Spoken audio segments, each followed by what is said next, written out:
Hoy vamos a hablar del origen del nacionalismo árabe.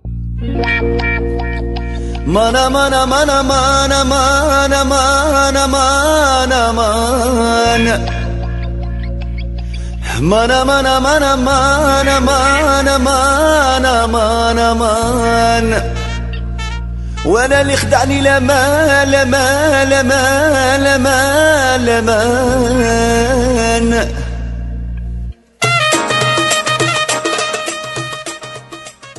La vez pasada estábamos viendo cómo Egipto iba entrando a la modernidad, cómo Alejandría iba floreciendo, cómo la literatura iba convirtiéndose en un crisol de maravillas y de plenitudes en esta hermosa Alejandría.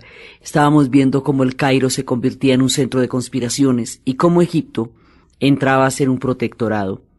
Y cómo al convertirse en un protectorado se ve frustrado su proyecto de una nación independiente, autónoma, porque queda, por un lado, sometida por el Canal del Suez. Al hacerse el Canal del Suez y al convertirse Egipto en un interés geopolítico de primera magnitud para los ingleses. En ese momento ellos pierden el chance de la autonomía porque los franceses les van a dar la espalda con el proyecto de modernización que había hecho Mehmed Ali, habiéndolo apoyado y habiendo sido los inspiradores de ese proyecto, y luego los ingleses van a entrar a sustituir en las rentas del canal a los egipcios y se van a convertir en una especie de albaceas de los pagos del canal por cuenta de la construcción de Suez, y eso empeña la autonomía de Egipto. Entonces, ¿qué va a pasar? Aquí la cosa va siguiendo de la forma siguiente. Los turcos otomanos, primero, estaban a punto de caer a finales del siglo XIX, pero los ingleses y los franceses habíamos visto cómo dejaban que en un momento dado no se acelerara el proceso de descomposición del imperio turco para evitar que fueran los rusos en ese momento los que se apoderaran del imperio turco, y por eso era toda la importancia de la geopolítica de los turcos entre los ingleses y los rusos. Eso durante el siglo XIX. Cuando ya pasa la Primera Guerra Mundial, los turcos otomanos están maduros para ser tomados por los ingleses y los franceses. Entonces los ingleses y los franceses se sientan a repartirse el imperio turco otomano y se lo van a repartir con el criterio de las multinacionales, las petroleras. Son las que entonces van a empezar a repartirse el imperio. Los turcos mataron 1 millón de armenios a comienzos del siglo XX, y cuando el imperio va a ser repartido, un armenio llamado Gulbenkian está sentado en la mesa donde se está dando la repartición y les dice: ¿cuáles son los límites del imperio turco otomano? Preguntan los que se lo van a repartir. Y el armenio les dice: yo me lo sé, yo me pido, porque el tipo tiene todo el odio detrás del genocidio de su pueblo. Saca su lápiz rojo, traza los límites del imperio turco otomano y dice: del petróleo que saquen de ahí me dan el 5% a mí. Este tipo se llama el hombre del 5%, Kalkus Gulbenkian. Gulbenkian va a ser uno de los más grandes millonarios del siglo, porque el 5% de todo el petróleo que se saque del Medio Oriente, pues es una fortuna incalculable. Entonces, ya con la repartición del imperio turco otomano, va a quedar completamente desintegrado y el Medio Oriente se va a repartir en pedazos. Los ingleses van a convertir esos pedazos en reinos y los franceses en repúblicas, y se lo van a feriar y se lo van a repartir. Entonces, primero apoyaron toda la lucha de independencia de los árabes en todas las regiones y la apoyaron de manera fraccional. Por ejemplo, en Qatar, en Kuwait, en Bahrein, les dijeron que no había necesidad de que ellos formaran parte de Arabia Saudí, porque la Arabia Saudí ellos pertenecían a los territorios de Arabia Saudí. Entonces en ese momento dicen: no, pues ustedes pueden hacer reinos independientes. Y de esa manera le van a quitar a los saudíes una cantidad de territorio que era parte de la península y que se van a convertir en esos pequeños emiratos que hoy tienen una gran cantidad de petróleo, y desde esa época esos emiratos nacen como bases, en la medida en que los británicos pueden apoyarse logística militar y a nivel petrolero en esas bases.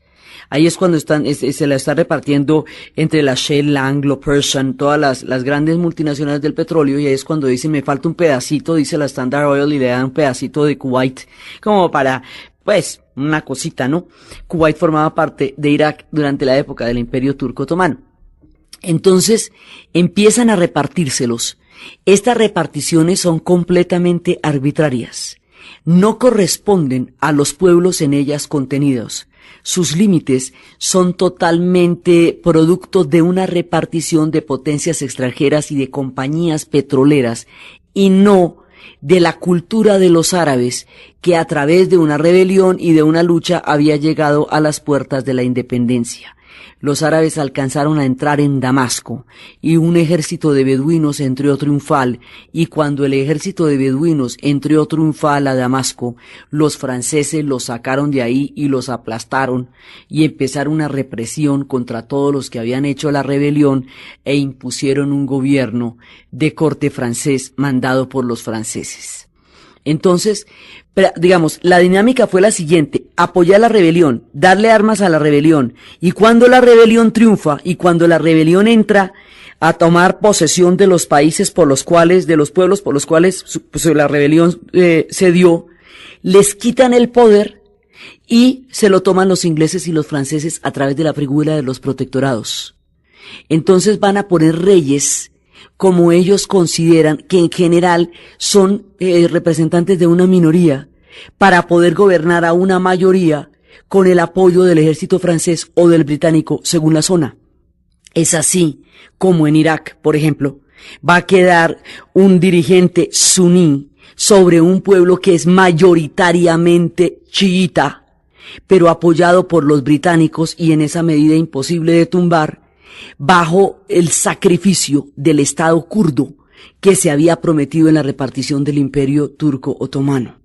Entonces los kurdos quedan sin Estado, después de que se les ha prometido uno. 5 naciones llamadas Turquía, Irán, Irak, Siria y sur de la antigua, de lo que fue la Unión Soviética, van a quedar como territorios donde los kurdos van a ser minorías. El Estado no será posible, todos se convertirán en protectorados, y las minorías van a ser incentivadas para mantener estados de división. El colonialismo siempre ha tenido la característica de utilizar las divisiones entre los pueblos para poder triunfar, porque Maquiavelo es europeo y la idea de divide y triunfarás, él la convirtió en una doctrina política a través de su célebre libro del Príncipe. Entonces empiezan a atizar las diferencias que hay entre unos y otros, y de esa manera los mantienen peleando y apoyan a una minoría contra una mayoría. Así se van creando una gran cantidad de conflictos. Así que la mayoría de los conflictos que hoy agitan el mundo se formaron en esta repartición del Imperio Turco Otomano, aquí, en esa repartición. Entonces toda la historia del nacionalismo, toda la historia de la pelea, todo esto queda completamente frustrado, traicionado y entregado a los intereses de los franceses y de los británicos, después de que ellos eran los artífices de su independencia contra los turcos otomanos. ¿Cómo les quedó el ojito? Entonces, ahí en ese momento los turcos otomanos van a hacer, mejor dicho, hasta lo imposible, porque a ellos les desintegran el imperio. Pero ahora de lo que se trata es que no les acaben el país, porque Turquía pudo haber quedado como un protectorado y un 2-3 por mí. Entonces ahí sí toca jugársela duro. Entonces los turcos en una época habían invadido a los griegos y los habían matado y los habían sometido. Cuando los turcos otomanos están muy debilitados, los griegos les echan una invadida con una matadita ahí como para sacarse el clavo, y eso ahí es cuando se arma un odio terrible entre armenios, entre turcos y griegos, que pues es una de las características de ahora, es cómo se odian esos pueblos. Solamente hasta un terremoto que hubo recientemente se dieron la mano, pero normalmente se odian muchísimo por los episodios que tuvieron durante la época del Imperio Turco Otomano. Entonces, en ese momento todo el mundo va a tratar de atacar a Turquía, y Turquía va a optar, viendo que el imperio se deshace, viendo cómo no pudieron aguantar la Primera Guerra Mundial, porque es que eso sí ya era demasiado, viendo cómo se deshicieron los imperios después de la Primera Guerra Mundial, va a surgir una figura que va a tomar la vocería, el liderazgo, y va a ser el padre de los turcos, literalmente. Atatürk significa padre de los turcos. Mustafa Kemal Pasha va a ser el padre del pueblo turco. Va a desmembrar, pues va, digamos, a asumir la desmembración del imperio, va a convertir a Turquía en una nación moderna, en una nación europea y en una nación laica. Y laica precisamente porque considera que, como ellos eran los representantes de la Sagrada Puerta y habían sido los herederos teológicos del Islam, él dice, para podernos meter en el tren de los europeos, que es el que está arrancando, hay que modernizar esto. Y esa modernización se hizo a la manera de Pedro el Grande, a lo bestia. O sea, Pedro el Grande dijo, si no modernizamos Rusia, Europa se la traga. Así que prontico vamos haciendo esta vuelta. Pedro lo había hecho en 1750. Este lo va a hacer del 1920 en adelante. Y va a decir, bueno, yo esto, digamos, en la segunda década del siglo XX, dice, yo voy a modernizar Turquía, porque si no, Europa la vuelve un protectorado, como hicieron con todos los demás pueblos del Medio Oriente. Ahí es cuando los pueblos del Medio Oriente quedan repartidos de maneras completamente arbitrarias y salen reinos y reinitos y pedazos y pedacitos, y hay una geografía imaginaria de lo que ellos realmente hubieran sido si los hubieran permitido convertirse en naciones de acuerdo con sus intereses históricos y no con los intereses históricos de los europeos. Esto mismo le pasó a la península de los Balcanes, y por eso existe una categoría específica en política para llamar a la acción de aprovecharse de los pueblos que están en conflicto para sacar partido, que se llama balcanizar. Pues al pueblo del medio, los pueblos del Medio Oriente los balcanizaron, incluido Egipto. Egipto quedó convertido en un protectorado y quedó bajo una especie de tutela, digamos, de salvaguarda de los ingleses y los franceses, pero sobre todo los ingleses desde el Cairo, en donde van a tener reyes, van a tener las figuras de reyes, pero se van a apurar el derecho de intervenir en el momento en que cualquier movimiento o cualquier, digamos, viraje de la historia amenace los intereses franceses o los intereses británicos. Este derecho de intervenir en el momento en que consideren pertinente el asunto se parece muchísimo a lo que en Cuba se llamaría como la enmienda Platt, que era el derecho a intervenir en el momento en que los intereses geopolíticos de los Estados Unidos en la época muy posterior a nuestro relato de la Guerra Fría se vieran amenazados. Las condiciones en que quedó el Medio Oriente son similares a las condiciones en que quedó Panamá con el canal, en la que quedó Cuba con la enmienda Platt.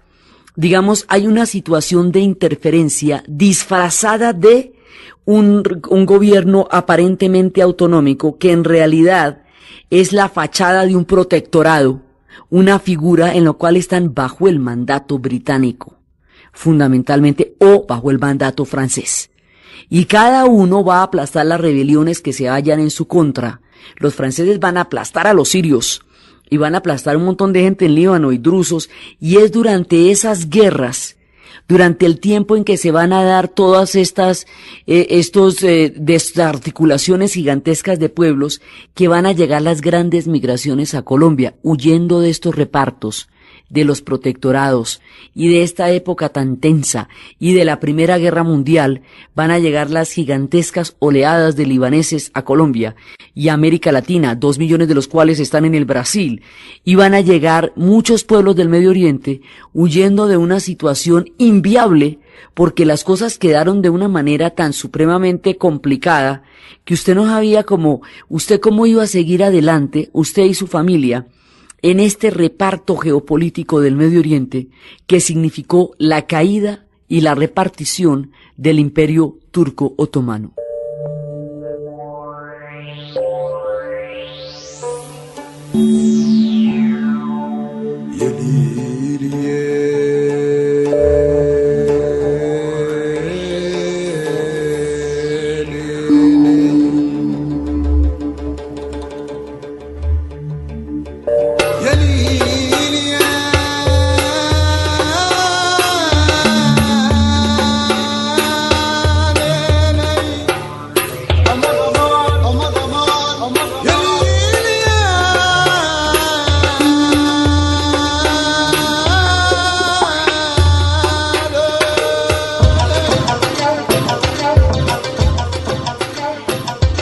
Entonces los egipcios pasaron de los mamelucos a los otomanos. O sea, la última época en que esto estuvo chévere en términos de autonomía fue en la era de Saladino. Y por eso Saladino es el imaginario.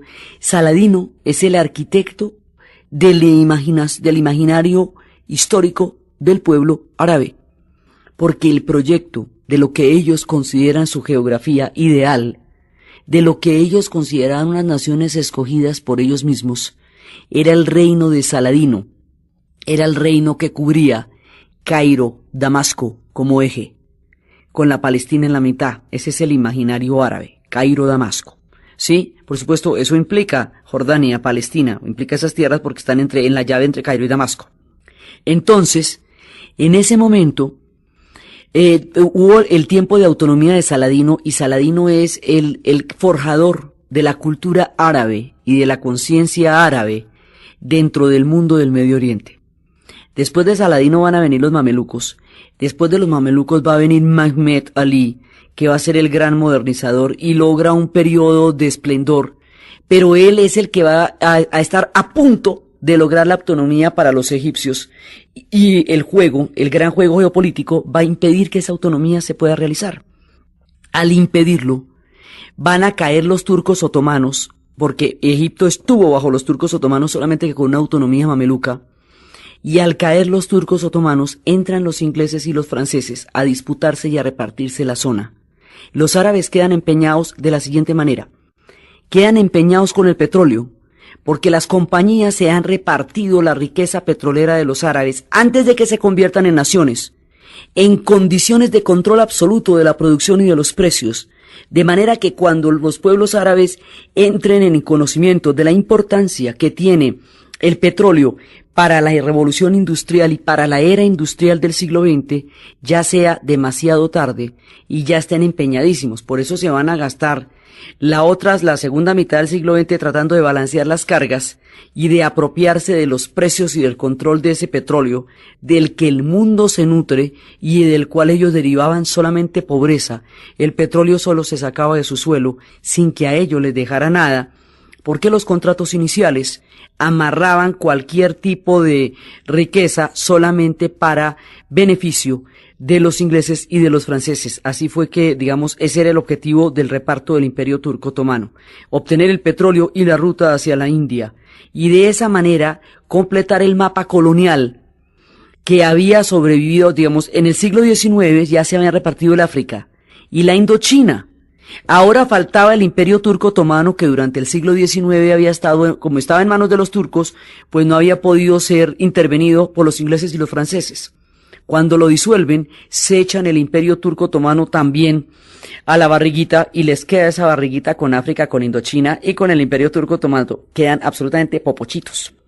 Entonces, ya ahí en el momento tienen medio mundo. Más de la mitad del mundo está bajo su mandato. Y en esa época, de todas las intrigas políticas, de todos estos juegos, de todos estos manejos, de todas estas traiciones, de todos estos pactos con jeques y con dirigentes que también vendieron sus pueblos, de todos estos apoyos a grupos minoritarios para someter a grupos mayoritarios, en esa época se van cocinando los conflictos más grandes del Medio Oriente. Y el colonialismo franco-británico, con todo lo fuerte y lo imponente que va a ser, de todas maneras, no va a sobrevivir a la Segunda Guerra Mundial. La Segunda Guerra Mundial va a debilitar muchísimo, muchísimo estos pueblos, a Inglaterra y a Francia, y eventualmente será la era, después de la Segunda Guerra será la era poscolonial, porque ya no les va a aguantar el cuero para sujetar un mundo tan grande cuando empiecen las rebeliones en serio y ellos no las puedan atajar. Pero todo esto se está incubando en el instante de nuestro relato. Entonces, en el instante de nuestro relato, ¿qué pasa? Pasa primero que en 1917, cuando estábamos en plena guerra mundial, en plena Primera Guerra Mundial, estalló la revolución bolchevique. Y al estallar la revolución bolchevique, un nuevo espíritu, una nueva corriente, habita en la historia, que es el socialismo. Entonces, cuando los pueblos árabes se hacen la pregunta por la modernidad, ¿de qué modernidad están hablando si es que el socialismo también es un producto de la modernidad? Entonces, estamos hablando de regímenes parlamentarios, con elecciones, ¿O estamos hablando de regímenes socialistas de partido único? La modernidad la van a entender en diferentes sentidos unos y otros, pero el socialismo entra a formar parte de los proyectos de modernización de los pueblos árabes, porque habla de una redistribución del ingreso en pueblos donde hay diferencias abismales entre los ricos y los pobres, habla de una autonomía y habla de una mirada supranacional en pueblos donde las naciones son una mentira. Los estados nacionales en los pueblos árabes pues eran hechizos, porque no correspondían a esos pueblos de ninguna manera. Por eso es que Irak, siendo Irán el lugar donde está el chiismo, en Irak es que están los lugares sagrados, eso quedó todo de una manera que no correspondía a la naturaleza y a la historia de estos pueblos tan antiguos. Entonces, en ese momento van a empezar a mirar, bueno, ¿por dónde vamos a coger aquí? Entonces, hay quienes, el nacionalismo árabe tiene una cantidad de diferentes vertientes. Por un lado, el ejemplo de Atatürk, un ejemplo laico que está diciendo que usted puede llegar a modernizarse y a formar parte de Europa y a impedir que lo tomen como protectorado y a impedir que lo desgarren. Atatürk se vuelve, paradójicamente, siendo los otomanos los que los oprimieron durante 6 siglos, es el proceso turco, uno de los orígenes del pensamiento del nacionalismo árabe, porque es una solución aparentemente viable y concreta sobre el problema de la modernidad. Ahí hay una figurita. La otra figurita también puede venir de lo profundo de la Arabia Saudí, y es que en la Arabia Saudí hay una rebelión de los sawafíes que habíamos visto que nos estalló en la época de Mehmet Ali. En ese entonces estalló la rebelión y a Mehmet Ali se acuerda que eso le quebró la cabeza, el hombre nunca pudo someterlos. Pues les cuento que ganaron. A la final ganaron y crearon un reino saudí, un reino religioso sobre la tierra del profeta, un estado teocrático. Y ganaron los manes, ahí están. Entonces esa fuente religiosa fundamentalista, wahabí, de los sauditas es otro de los puntos que alimenta un imaginario de una posible ruta histórica del mundo árabe.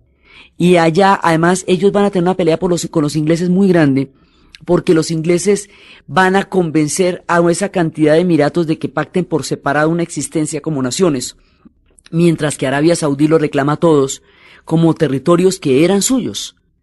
En esa pelea entre los saudíes y los ingleses se van a meter los norteamericanos songo sorongo, despacito, para poder tener algún papel en el Medio Oriente. Más adelante van a tener un papel protagónico durante la Guerra Fría, cuando la tendencia del socialismo que había surgido con la revolución bolchevique entre a tomar un papel importantísimo dentro del Medio Oriente. Pero eso es más noche.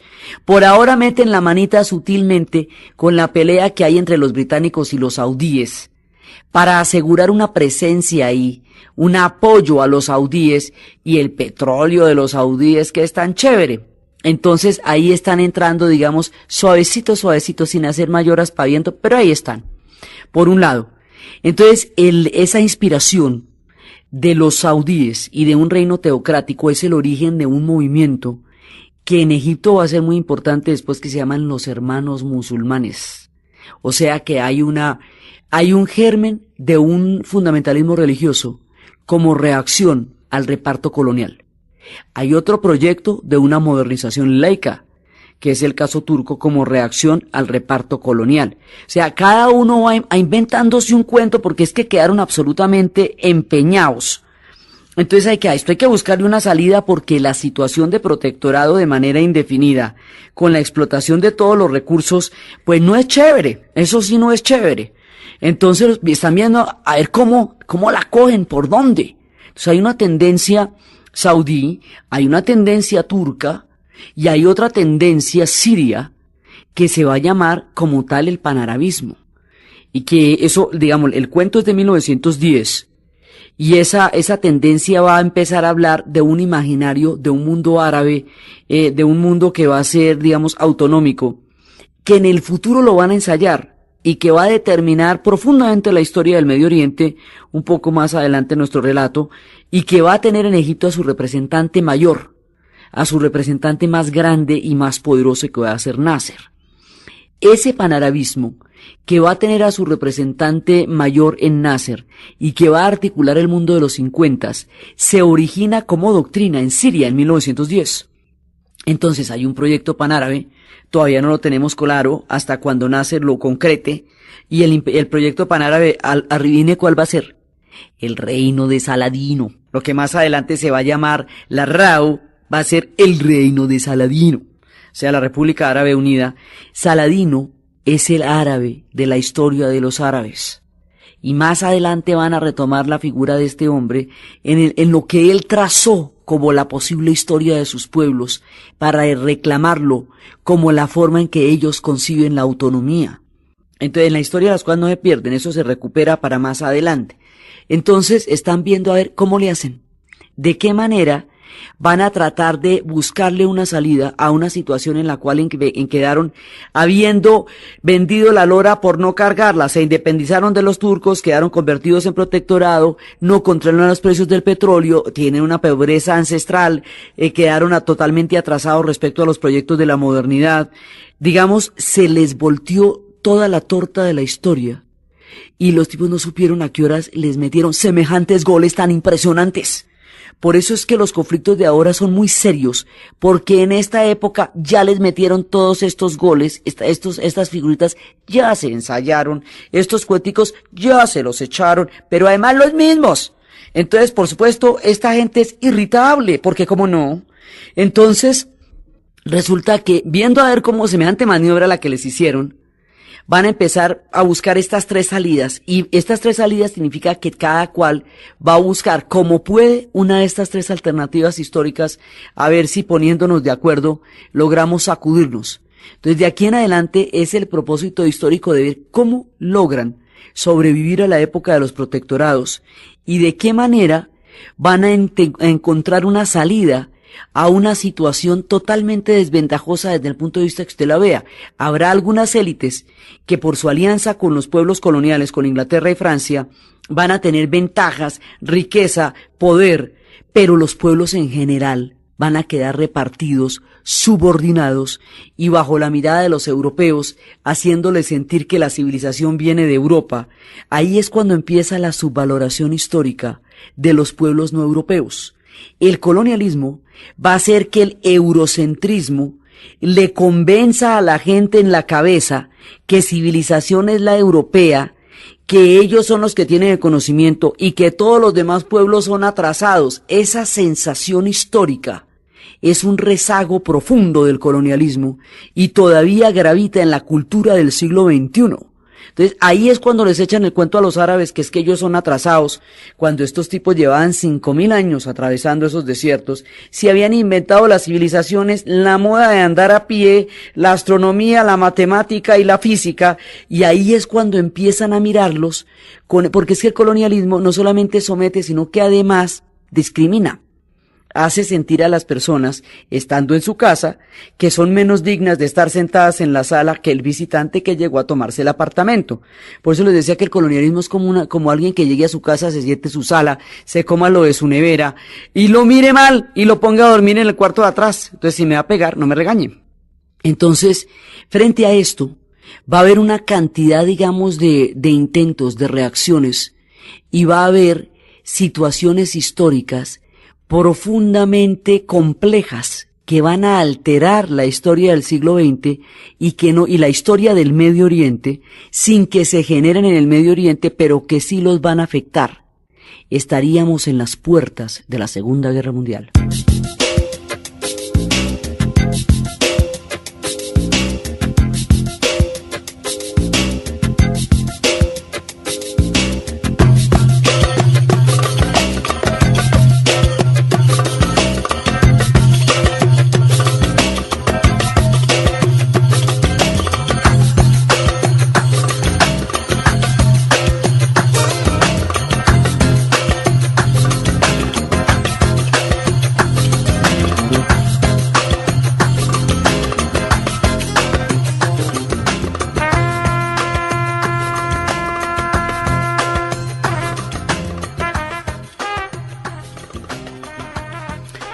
Resulta que la Segunda Guerra Mundial, que tiene su origen en Europa, va a tener las consecuencias más dramáticas sobre el Medio Oriente sin comerlo ni beberlo, porque esos platos no los rompieron ellos.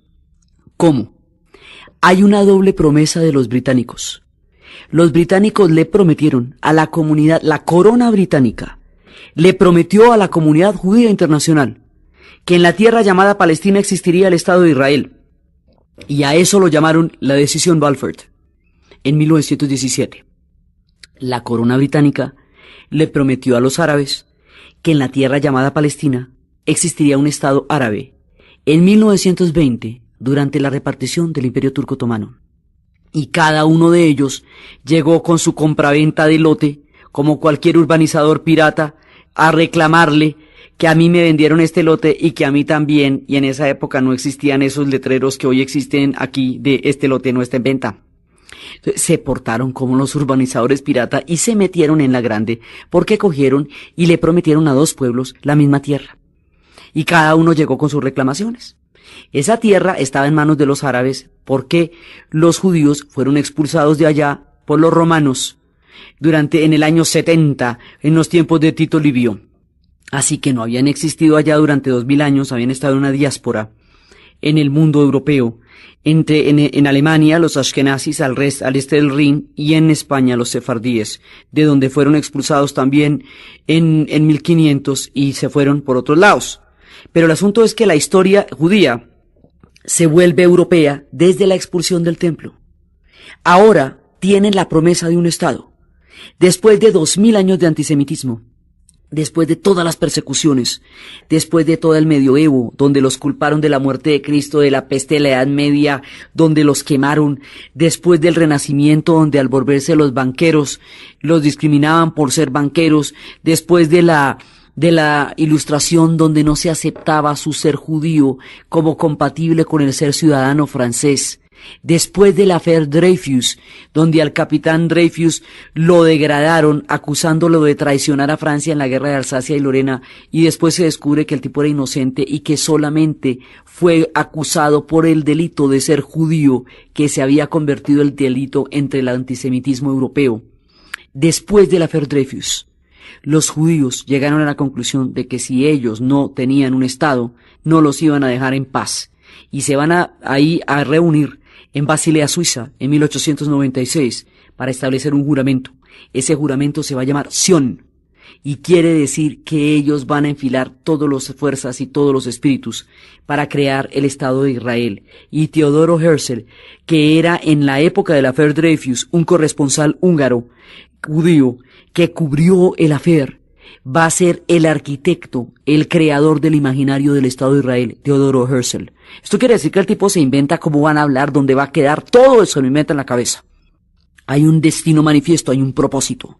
Israel va a tener un Estado porque hasta ahí les llegó el cuero. Con el affair Dreyfus dijeron no más, no nos vamos a aguantar más el antisemitismo de los europeos si no tenemos un Estado, y ojalá lejos de aquí esta gente no nos la vamos a quitar de encima. Resulta que la doble promesa británica tenía un tire y afloje. Entonces, cuando había presión de los judíos, aceptaban la migración. Y cuando había presión de los árabes, la prohibían en lo que se llamaba la Carta Blanca y el Libro Blanco. Pero este tire y afloje, y darle picos al uno y darle picos al otro, en un lado distinto, como la niña que va a una fiesta y tiene un novio en la sala y el otro en la cocina, y al uno le da picos y al otro también, y luego se agarran y nadie entiende por qué se agarraron. Esta situación se va a volver explosiva en 1935, cuando las leyes de Nuremberg aíslen a las comunidades judías de la sociedad alemana. Las leyes de Nuremberg les prohibirán ejercer sus oficios, sentarse en las bancas de los parques, montar en bicicleta, aparecer en los lugares públicos. Les impedirán la vida en sociedad. Primero los recogen de la sociedad, los aíslan, luego los concentran en los campos y después los van a exterminar en lo que se va a llamar la solución final. Este es un proceso paulatino que empieza con las leyes de Nuremberg en 1935 y llega a los horrores más terribles de todo el siglo XX, del 42 en adelante, con el funcionamiento de los hornos en Auschwitz. Entonces, cuando esto va pasando, en 1935, a nadie se va a imaginar que iba a pasar esto. Nadie. Pero sí hubo gente que la vio maluca después de las leyes de Nuremberg y dijeron, bueno, el aire no se puede respirar en la Alemania de estos días. Y se van 150.000 judíos para Palestina con el papelito de la promesa británica en la mano para vivir allá, porque esto se va a poner muy grave en Alemania. Por supuesto, nadie se podía imaginar qué tan grave se podría poner, porque esto no es imaginable. Pero sí habían visto lo suficiente como para saber que de pronto no se quedaban a ver cómo terminaba la película.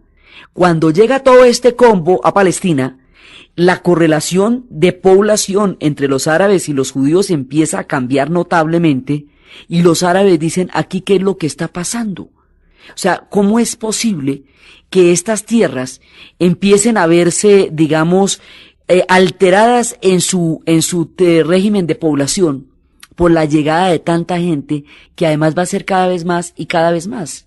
Y ahí va a haber una rebelión de los árabes contra la migración judía, en la cual la corona británica va a utilizar a los judíos como punta de lanza para que se enfrenten a los árabes para sofocar la rebelión. ¿Cómo la vio? Entonces ahí van armando el semejante lío.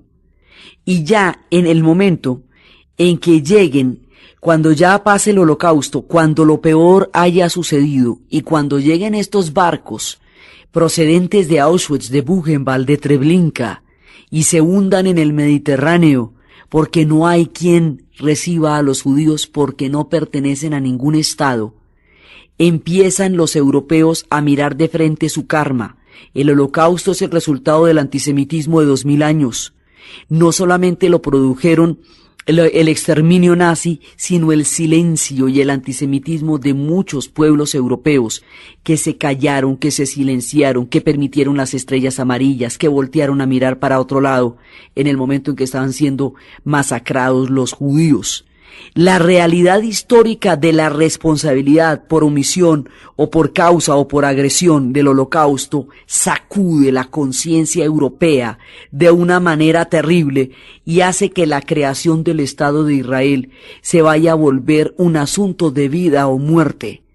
Y esa pulsión de los europeos por resolver el problema de los judíos, porque no pueden dormir después de lo que acaba de pasar, cae sobre el mundo árabe, que recibe una oleada de situaciones generadas en Europa en el momento en que se están formando los estados árabes. Aquí dejamos este pedacito y luego cogemos el otro lado que va a la Segunda Guerra Mundial para después juntarlos. Esta es una parte.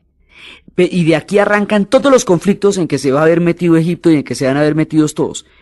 Pero dejémoslo aquí congeladita. Por el otro lado, antes de empezar la Segunda Guerra Mundial, cuando recién está empezando, a Mussolini le dio la chifladura durante la primera parte de recuperar el antiguo Imperio Romano. Entonces, ¿cómo le parece que el antiguo Imperio Romano pues era todo el Mediterráneo? Si usted se pone escamoso puede llegar hasta Siria. Entonces el tipo le dio porque ellos ya se habían tomado Libia, que era la antigua Cirenaica, y en Libia habían hecho de las suyas, habían sometido a los libios. Entonces Mussolini quiere reclamar un pedazo de los Balcanes que llama la Dalmacia y quiere reclamar el África del Norte, que fue parte del Imperio Romano, en la loquera que le da, y se va a meter en Etiopía, y a Etiopía la va a desangrar, y cuando Haile Selassie pide ante la comunidad de las naciones ayuda para su pueblo, nadie lo va a ayudar porque Etiopía no le importa a nadie, y Alemania e Italia eran demasiado poderosas para que alguien se le enfrentara a los poderosos. Dejaron morir a los etíopes y la Sociedad de las Naciones se disolvió por inoperante en 1934. Entonces, cuando va pasando eso, además los protectorados fueron avalados por la Sociedad de las Naciones. Fueron ellas las que avalaron los protectorados. Entonces, cuando esto va pasando, en ese momento, cuando se está metiendo en el norte de África, el ejército alemán tiene que meterse detrás porque los están derrotando. Entonces, ya los tienen acorralados en Trípoli, en el África del Norte. Entonces ahí se van a meter los alemanes y van a mandar a un personaje con una pequeña división para apoyar la intervención africana de los italianos, y este personaje será un tipo cuyo nombre recorrerá la historia asociada a uno de los nombres de los generales más capaces que se haya conocido, Rommel.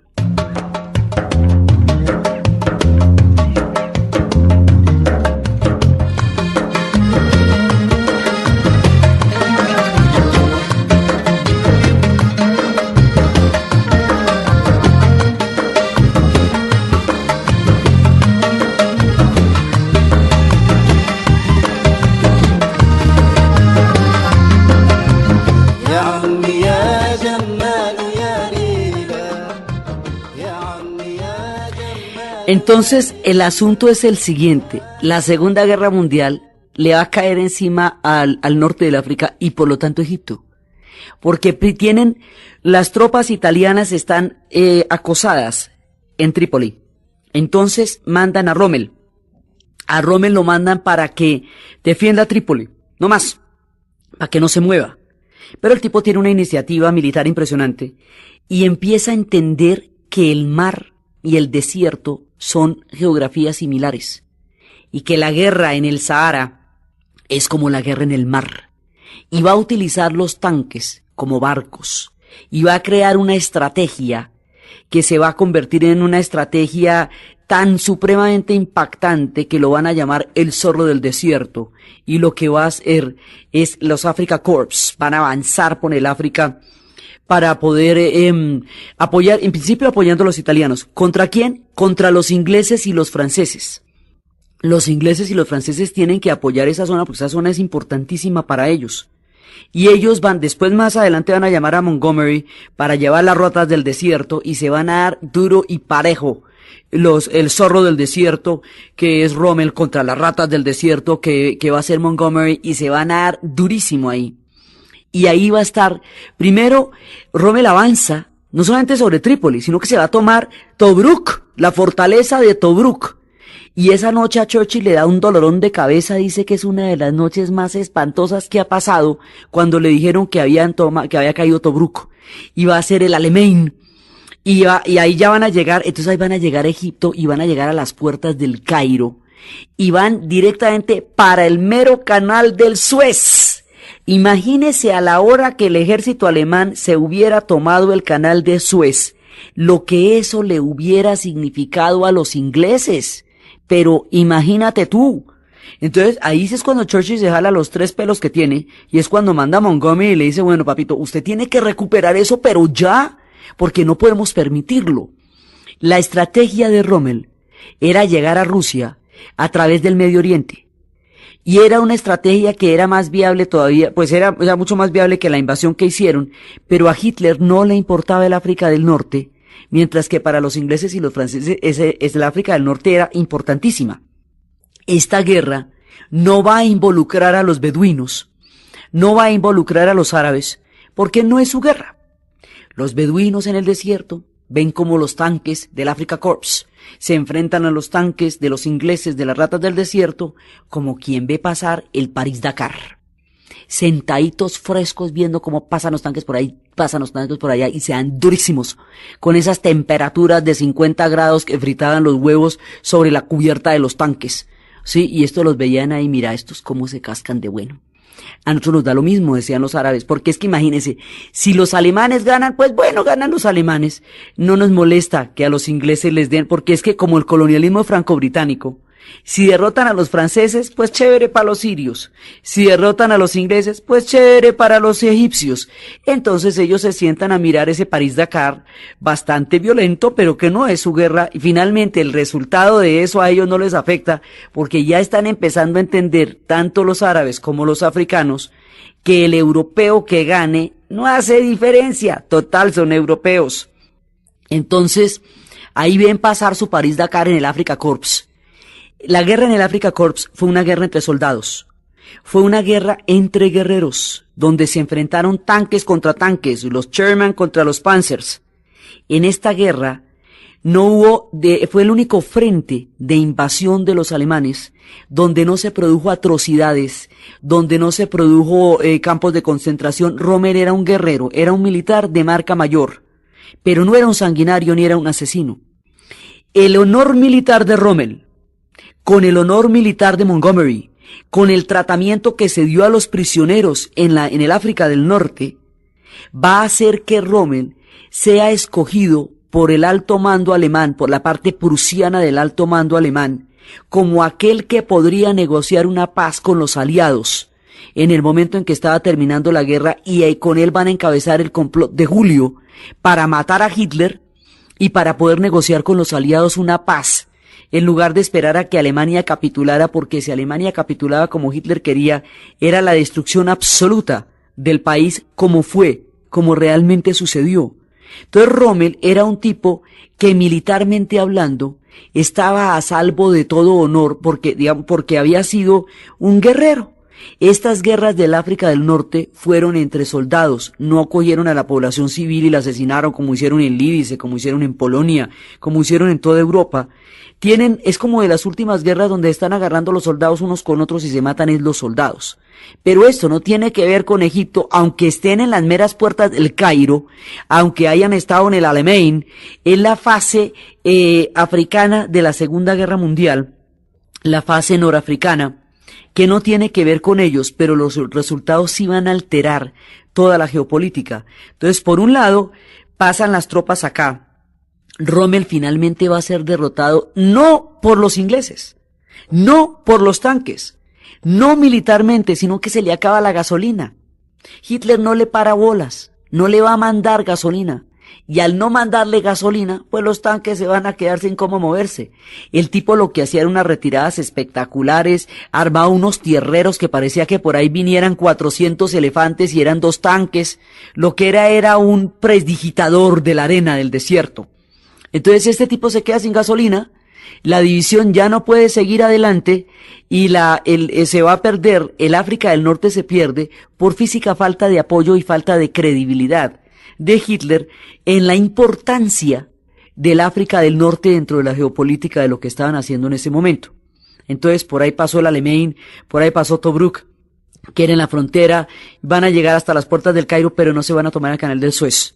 Si se hubieran tomado el canal de Suez, el rumbo de la guerra hubiera cambiado totalmente, porque ese sí era el punto realmente estratégico, el canal del Suez. Entonces, terminada la Segunda Guerra Mundial, ya en ese momento, los ingleses y los franceses están muy debilitados, muchísimo. Porque en ese momento ellos perdieron, o sea, ganaron, sí ganaron, y los alemanes perdieron, pero esa guerra fue tan aterradora que no hay nadie victorioso que pueda salir fresco de ahí, salvo los Estados Unidos, porque la guerra no fue en su territorio. Entonces eso les impidió tener que pasar mucho tiempo reconstruyendo un pueblo devastado, como sí le ocurrió en ese momento a los europeos. Entonces, derivado de la Segunda Guerra Mundial es toda la intervención de lo que va a significar la entrada de los ingleses y los franceses, digamos, el enfrentamiento de los ingleses y los franceses con los alemanes, el Africa Corps contra las ratas del desierto. Muchísimos voluntarios fueron a pelear a favor de los ingleses, muchos de ellos colombianos, muchos de ellos mexicanos, gente de todas partes estuvo peleando del lado de los ingleses contra las divisiones de Rommel. Y, por un lado, digamos, esa es una parte de la guerra. La otra parte de la guerra es retomando el problema del Holocausto. Entonces hay un buque que se va a estacionar frente al puerto de Haifa, que según la decisión Balfour es donde va a quedar el Estado de Israel. Y van a rebautizar al buque como el Éxodo, por la referencia bíblica, por la liberación del pueblo judío saliendo de Egipto. Y allí van a decir que van a hacer una huelga de hambre todos. Los viejitos, los bebés de 7 meses, los perros, los gatos, las abuelitas, todos. O los dejan desembarcar en Palestina o se mueren de hambre en ese barco. Ese barco era un barco de sobrevivientes. Esta gente ya ha pasado suficiente pesadez. La presión del éxodo sacude la conciencia del mundo. Y las Naciones Unidas deciden, antier, que se va a crear en estos días de abril, en 1948, el Estado de Israel. Y al crear el Estado de Israel, entonces la discusión cuál es la tierra, que si se hace en Argentina, esa fue una posibilidad, lo que le hubiera dado a nuestra región un movimiento, pero resulta que la referencia bíblica hace que ellos reclamen la Palestina como la tierra donde ellos estaban según la Biblia. Entonces ahí nos metemos en un lío muy grande porque ¿quién dijo que esta era la tierra? Abraham. ¿Así? Pues que Abraham también es el padre de los árabes. Sí, pero es que a Abraham le dijo fue Yahvé. Sí, pero Alá también le dijo lo mismo. Sí, pero es que nosotros somos los hijos de Isaac. Ajá, pero es que nosotros somos los hijos de Ismael. Entonces, ahí se arma un lío. La creación del Estado de Israel se va a volver el detonante del nacionalismo árabe. Cada uno estaba buscando una salida para encontrar la manera de liberarse de la situación de dependencia de los ingleses y los franceses. Pero la creación del Estado de Israel va a cohesionar y va a detonar las guerras del Medio Oriente de ahí en adelante. Esta es una situación explosiva porque la gente de Israel, los judíos, no tienen ninguna alternativa, no tienen a dónde ir. Acaban de sufrir el crimen histórico más aterrador del siglo XX. El resultado del antisemitismo ha llegado a extremos que el mundo jamás debió haber conocido, que la conciencia humana no debería llevar su peso sobre la historia. Y están parados en Haifa y mire a ver cómo hace. La presión del buque Éxodo hace que a nadie le ocurra, como por ejemplo, qué va a hacer con los palestinos que viven en donde van a desembarcarlos del buque, ¿ve? Entonces ahí se contraponen las dos fuerzas de la historia, y el fin del éxodo judío implicará el comienzo del éxodo palestino, y la dinámica de los palestinos va a afectar directamente el mundo de Egipto, y el panarabismo como doctrina va a tomar una fuerza importantísima a partir de este hecho, y va a tener unos representantes que le van a dar un viraje al mundo árabe durante la década de los 50, y entre los cuales Nasser, por la vía de Egipto, va a ser el líder máximo del panarabismo, y va a tener tal grandeza y tal protagonismo que Egipto se va a convertir el faro, el adalid, en la mirada, en el punto crucial del mundo árabe de los 50. Empieza a tener una figuración de primera línea con la figura de Nasser y con la nacionalización del Canal del Suez. Pero esto, la decisión de Nasser, el enfrentamiento con los ingleses y con los franceses, la nacionalización del canal, la construcción de la represa de Asuán, el traslado del templo de Abu Simbel, la creación de todo este gigantesco complejo hídrico que va a movilizar las aguas del Nilo, y la importancia faraónica que aún conserva en la historia y en el imaginario de los egipcios la figura de Nasser, Gamal Abdel Nasser, es lo que vamos a ver en el siguiente programa. Entonces, desde los repartos de las ruinas del Imperio Turco Otomano, los sueños rotos, las traiciones, las esperanzas frustradas, los juegos de los espías, los nacionalismos heridos, las religiones afectadas, los complots y toda la cantidad de complicaciones que se van tejiendo en este periodo de la historia, donde se cocinarán los grandes conflictos de las futuras eras.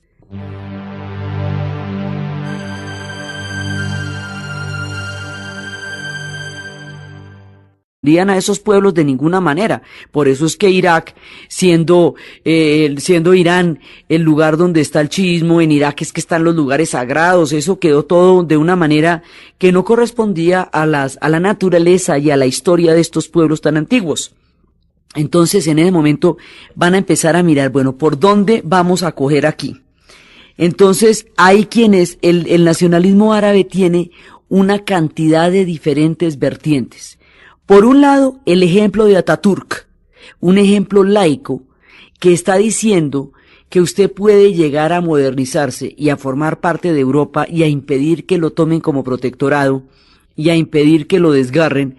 Atatürk se vuelve, paradójicamente, siendo los otomanos los que los oprimieron durante 6 siglos, es el proceso turco, uno de los orígenes del pensamiento del nacionalismo árabe, porque es una solución aparentemente viable y concreta sobre el problema de la modernidad. Ahí hay una figurita. La otra figurita también puede venir de lo profundo de la Arabia Saudí, y es que en la Arabia Saudí hay una rebelión de los sawafíes que habíamos visto que nos estalló en la época de Mehmet Ali. En ese entonces estalló la rebelión, y a Mehmet Ali, ¿se acuerda que eso le quebró la cabeza? El hombre nunca pudo someterlos. Pues les cuento que ganaron. A la final ganaron y crearon un reino saudí, un reino religioso sobre la tierra del profeta, un estado teocrático. Y ganaron los manes, ahí están. Entonces, esa fuente religiosa fundamentalista, wahabí, de los sauditas es otro de los puntos que alimenta un imaginario de una posible ruta histórica del mundo árabe. Y allá, además, ellos van a tener una pelea con los ingleses muy grande, porque los ingleses van a convencer a esa cantidad de emiratos de que pacten por separado una existencia como naciones, mientras que Arabia Saudí los reclama a todos como territorios que eran suyos. En esa pelea entre los saudíes y los ingleses se van a meter los norteamericanos songo sorongo, despacito, para poder tener algún papel en el Medio Oriente. Más adelante van a tener un papel protagónico durante la Guerra Fría, cuando la tendencia del socialismo que había surgido con la revolución bolchevique entre a tomar un papel importantísimo dentro del Medio Oriente. Pero eso es más noche.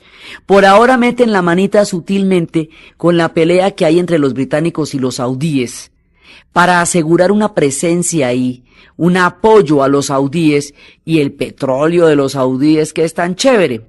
Entonces ahí están entrando, digamos, suavecito, sin hacer mayor aspaviento, pero ahí están, por un lado.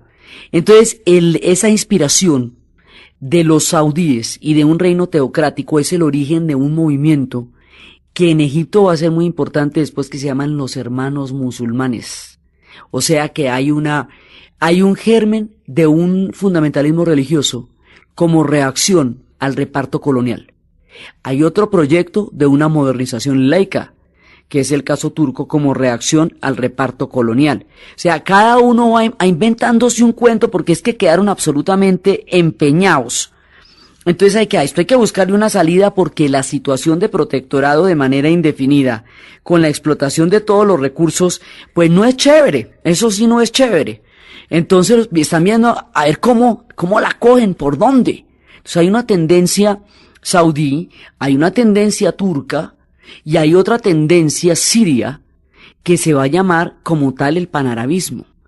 Y que eso, digamos, el cuento es de 1910 y esa tendencia va a empezar a hablar de un imaginario, de un mundo árabe, de un mundo que va a ser, digamos, autonómico, que en el futuro lo van a ensayar y que va a determinar profundamente la historia del Medio Oriente, un poco más adelante en nuestro relato, y que va a tener en Egipto a su representante mayor, a su representante más grande y más poderoso, que va a ser Nasser. Ese panarabismo, que va a tener a su representante mayor en Nasser y que va a articular el mundo de los 50, se origina como doctrina en Siria en 1910. Entonces hay un proyecto panárabe, todavía no lo tenemos claro hasta cuando Nasser lo concrete, y el proyecto panárabe, adivine cuál va a ser: el reino de Saladino. Lo que más adelante se va a llamar la RAU, va a ser el reino de Saladino, o sea, la República Árabe Unida. Saladino es el árabe de la historia de los árabes. Y más adelante van a retomar la figura de este hombre en lo que él trazó como la posible historia de sus pueblos para reclamar. Pues, una cosita, ¿no? Kuwait formaba parte de Irak durante la época del Imperio Turco Otomano. Entonces, empiezan a repartírselos. Estas reparticiones son completamente arbitrarias. No corresponden a los pueblos en ellas contenidos.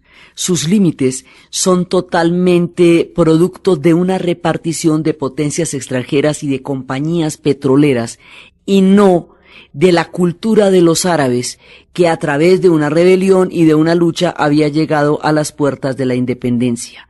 Los árabes alcanzaron a entrar en Damasco y un ejército de beduinos entró triunfal, y cuando el ejército de beduinos entró triunfal a Damasco, los franceses los sacaron de ahí y los aplastaron y empezaron una represión contra todos los que habían hecho la rebelión e impusieron un gobierno de corte francés mandado por los franceses. Entonces, digamos, la dinámica fue la siguiente: apoyar la rebelión, darle armas a la rebelión, y cuando la rebelión triunfa y cuando la rebelión entra a tomar posesión de los países por los cuales, de los pueblos por los cuales pues, la rebelión se dio, les quitan el poder y se lo toman los ingleses y los franceses a través de la figura de los protectorados. Entonces van a poner reyes como ellos consideran, que en general son representantes de una minoría, para poder gobernar a una mayoría con el apoyo del ejército francés o del británico según la zona. Es así como en Irak, por ejemplo, va a quedar un dirigente suní sobre un pueblo que es mayoritariamente chiita, pero apoyado por los británicos y en esa medida imposible de tumbar, bajo el sacrificio del Estado kurdo que se había prometido en la repartición del Imperio Turco Otomano. Entonces los kurdos quedan sin Estado, después de que se les ha prometido uno. 5 naciones llamadas Turquía, Irán, Irak, Siria y sur de la antigua, de lo que fue la Unión Soviética, van a quedar como territorios donde los kurdos van a ser minorías. El Estado no será posible, todos se convertirán en protectorados y las minorías van a ser incentivadas para mantener estados de división. El colonialismo siempre ha tenido la característica de utilizar las divisiones entre los pueblos para poder triunfar, porque Maquiavelo es europeo y la idea de divide y triunfarás, él la convirtió en una doctrina política a través de su célebre libro del Príncipe. Entonces empiezan a atizar las diferencias que hay entre unos y otros, y de esa manera los mantienen peleando y apoyan a una minoría contra una mayoría. Así se van creando una gran cantidad de conflictos. Así que la mayoría de los conflictos que hoy agitan el mundo se formaron en esta repartición del Imperio Turco Otomano, aquí, en esa repartición. Entonces toda la historia del nacionalismo, toda la historia de la pelea, todo esto queda completamente frustrado, traicionado y entregado a los intereses de los franceses y de los británicos, después de que ellos eran los artífices de su independencia contra los turcos otomanos. ¿Cómo les quedó el ojito?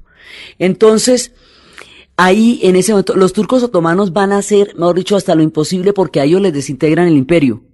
Pero ahora de lo que se trata es que no les acaben el país, porque Turquía pudo haber quedado como un protectorado y un 2-3 por mí. Entonces ahí sí toca jugársela duro. Entonces los turcos en una época habían invadido a los griegos y los habían matado y los habían sometido. Cuando los turcos otomanos están muy debilitados, los griegos les echan una invadida con una matadita ahí como para sacarse el clavo, y eso ahí es cuando se arma un odio terrible entre armenios, entre turcos y griegos, que pues es una de las características de ahora, es cómo se odian esos pueblos. Solamente hasta un terremoto que hubo recientemente se dieron la mano, pero normalmente se odian muchísimo por los episodios que tuvieron durante la época del Imperio Turco Otomano.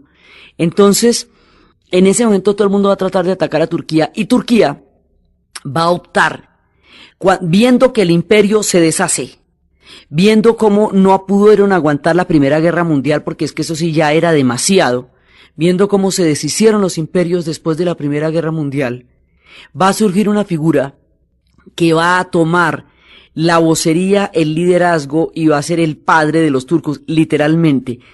Atatürk significa padre de los turcos. Mustafa Kemal Pasha va a ser el padre del pueblo turco.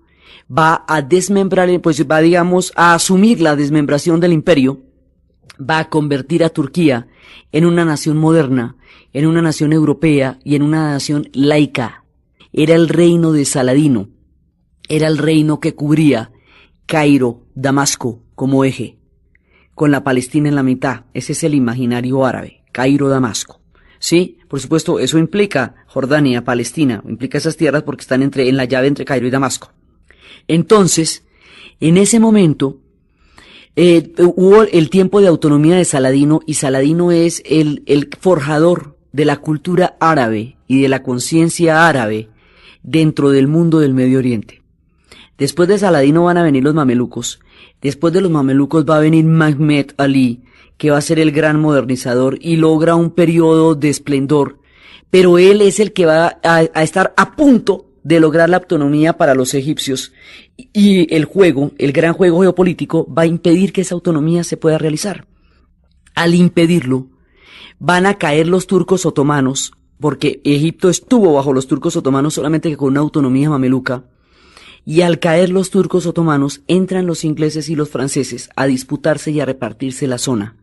Los árabes quedan empeñados de la siguiente manera: quedan empeñados con el petróleo, porque las compañías se han repartido la riqueza petrolera de los árabes antes de que se conviertan en naciones, en condiciones de control absoluto de la producción y de los precios, de manera que cuando los pueblos árabes entren en conocimiento de la importancia que tiene el petróleo para la revolución industrial y para la era industrial del siglo XX ya sea demasiado tarde y ya estén empeñadísimos. Por eso se van a gastar la segunda mitad del siglo XX tratando de balancear las cargas y de apropiarse de los precios y del control de ese petróleo del que el mundo se nutre y del cual ellos derivaban solamente pobreza. El petróleo solo se sacaba de su suelo sin que a ellos les dejara nada, porque los contratos iniciales amarraban cualquier tipo de riqueza solamente para beneficio de los ingleses y de los franceses. Así fue que, digamos, ese era el objetivo del reparto del Imperio Turco Otomano, obtener el petróleo y la ruta hacia la India, y de esa manera completar el mapa colonial que había sobrevivido, digamos, en el siglo XIX ya se había repartido el África y la Indochina. Ahora faltaba el Imperio Turco Otomano, que durante el siglo XIX había estado, como estaba en manos de los turcos, pues no había podido ser intervenido por los ingleses y los franceses. Cuando lo disuelven, se echan el Imperio Turco Otomano también a la barriguita y les queda esa barriguita con África, con Indochina y con el Imperio Turco Otomano. Quedan absolutamente popochitos. Entonces, ya ahí en el momento tienen medio mundo. Más de la mitad del mundo está bajo su mandato. Y en esa época, de todas las intrigas políticas, de todos estos juegos, de todos estos manejos, de todas estas traiciones, de todos estos pactos con jeques y con dirigentes que también vendieron sus pueblos, de todos estos apoyos a grupos minoritarios para someter a grupos mayoritarios, en esa época se van cocinando los conflictos más grandes del Medio Oriente. Y el colonialismo franco-británico, con todo lo fuerte y lo imponente que va a ser, de todas maneras, no va a sobrevivir a la Segunda Guerra Mundial. La Segunda Guerra Mundial va a debilitar muchísimo, muchísimo a estos pueblos, a Inglaterra y a Francia, y eventualmente será la era, después de la Segunda Guerra será la era poscolonial, porque ya no les va a aguantar el cuero para sujetar un mundo tan grande cuando empiecen las rebeliones en serio y ellos no las puedan atajar. Pero todo esto se está incubando en el instante de nuestro relato. Entonces, en el instante de nuestro relato, ¿qué pasa? Pasa primero que en 1917, cuando estábamos en plena guerra mundial, en plena Primera Guerra Mundial, estalló la revolución bolchevique. Y al estallar la revolución bolchevique, un nuevo espíritu, una nueva corriente, habita en la historia, que es el socialismo. Entonces, cuando los pueblos árabes se hacen la pregunta por la modernidad, ¿de qué modernidad están hablando si es que el socialismo también es un producto de la modernidad?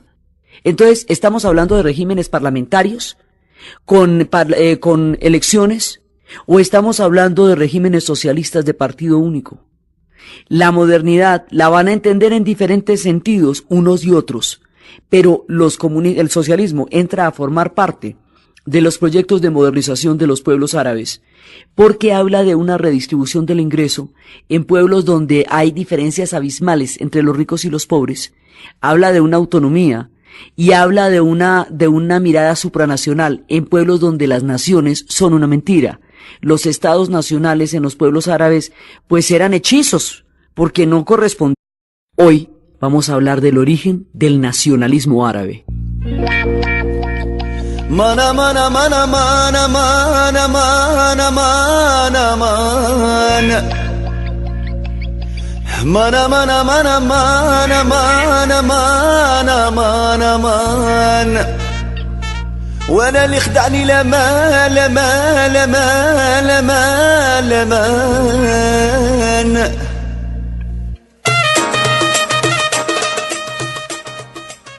La vez pasada estábamos viendo cómo Egipto iba entrando a la modernidad, cómo Alejandría iba floreciendo, cómo la literatura iba convirtiéndose en un crisol de maravillas y de plenitudes en esta hermosa Alejandría.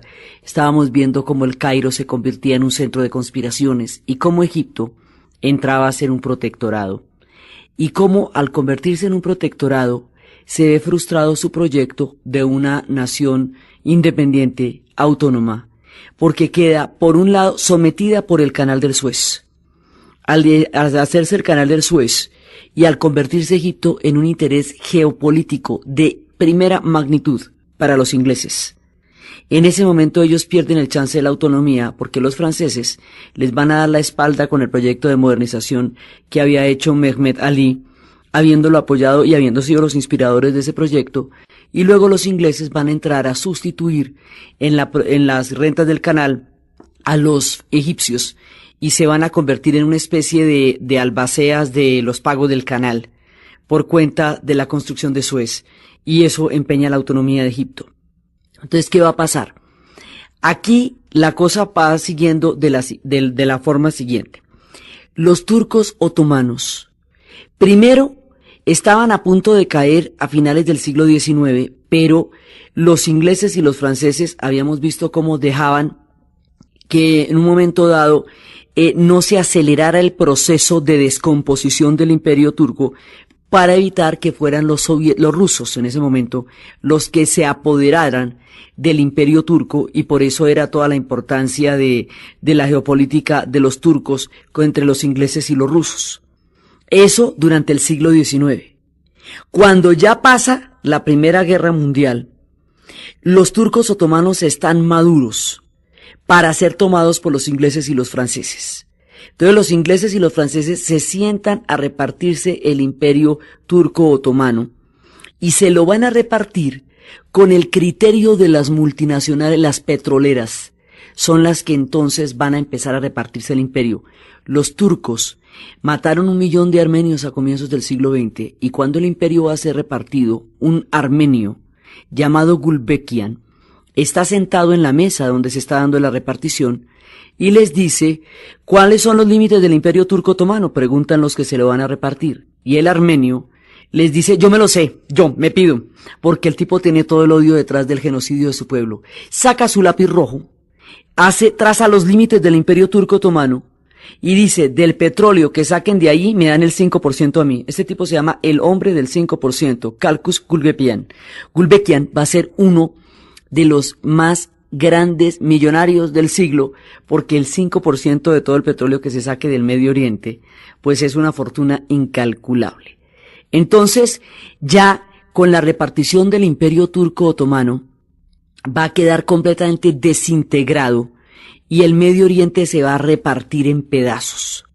Los ingleses van a convertir esos pedazos en reinos y los franceses en repúblicas, y se lo van a feriar y se lo van a repartir. Entonces, primero apoyaron toda la lucha de independencia de los árabes en todas las regiones y la apoyaron de manera fraccional. Por ejemplo, en Qatar, en Kuwait, en Bahrein, les dijeron que no había necesidad de que ellos formaran parte de Arabia Saudí, porque la Arabia Saudí ellos pertenecían a los territorios de Arabia Saudí. Entonces, en ese momento dicen: no, pues ustedes pueden hacer reinos independientes.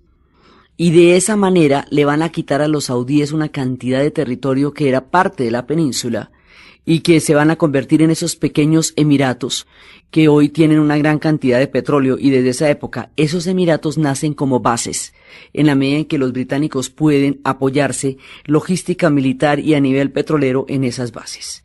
Ahí es cuando se la está repartiendo entre la Shell, la Anglo Persian, todas las grandes multinacionales del petróleo, y ahí es cuando dice: me falta un pedacito, dice la Standard Oil, y le dan un pedacito de Kuwait, y laica precisamente porque considera que como ellos eran los representantes de la Sagrada Puerta y habían sido los herederos teológicos del Islam, él dice: para podernos meter en el tren de los europeos, que es el que está arrancando, hay que modernizar esto.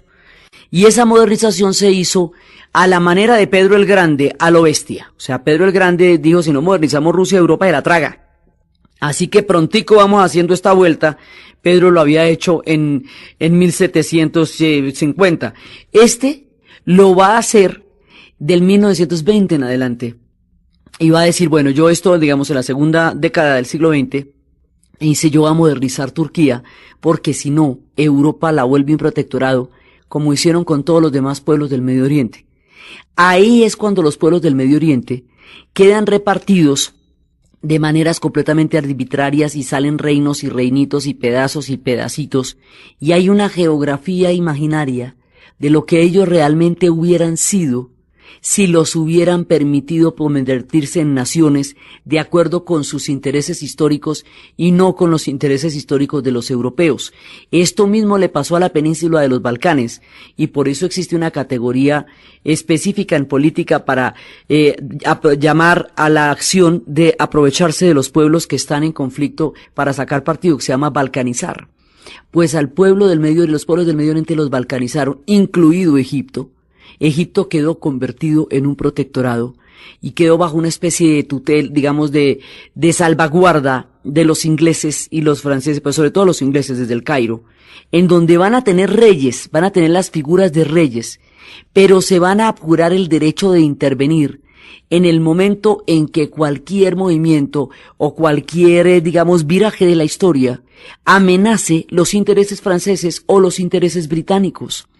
Este derecho de intervenir en el momento en que consideren pertinente el asunto se parece muchísimo a lo que en Cuba se llamaría como la enmienda Platt, que era el derecho a intervenir en el momento en que los intereses geopolíticos de los Estados Unidos en la época muy posterior a nuestro relato de la Guerra Fría se vieran amenazados. Las condiciones en que quedó el Medio Oriente son similares a las condiciones en que quedó Panamá con el canal, en la que quedó Cuba con la enmienda Platt.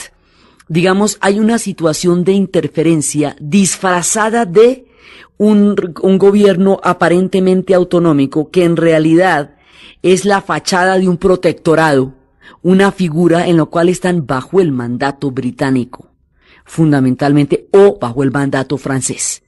Y cada uno va a aplastar las rebeliones que se hallan en su contra.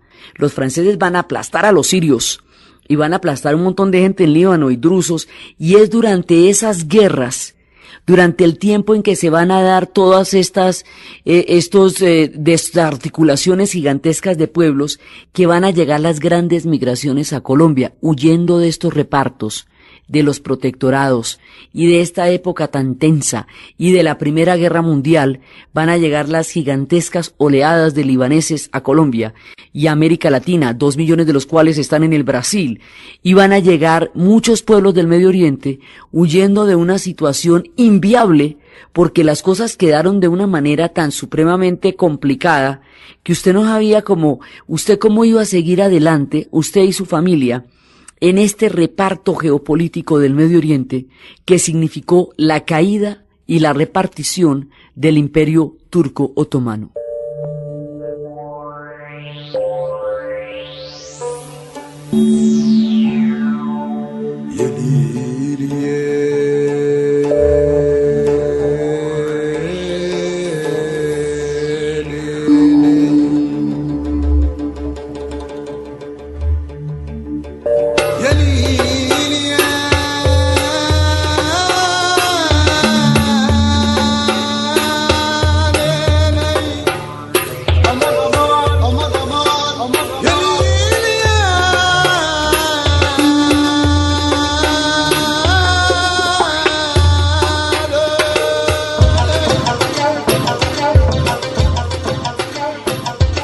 Entonces los egipcios pasaron de los mamelucos a los otomanos. O sea, la última época en que esto estuvo chévere en términos de autonomía fue en la era de Saladino. Y por eso Saladino es el imaginario.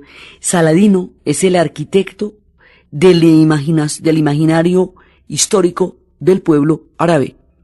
Porque el proyecto de lo que ellos consideran su geografía ideal, de lo que ellos consideran unas naciones escogidas por ellos mismos,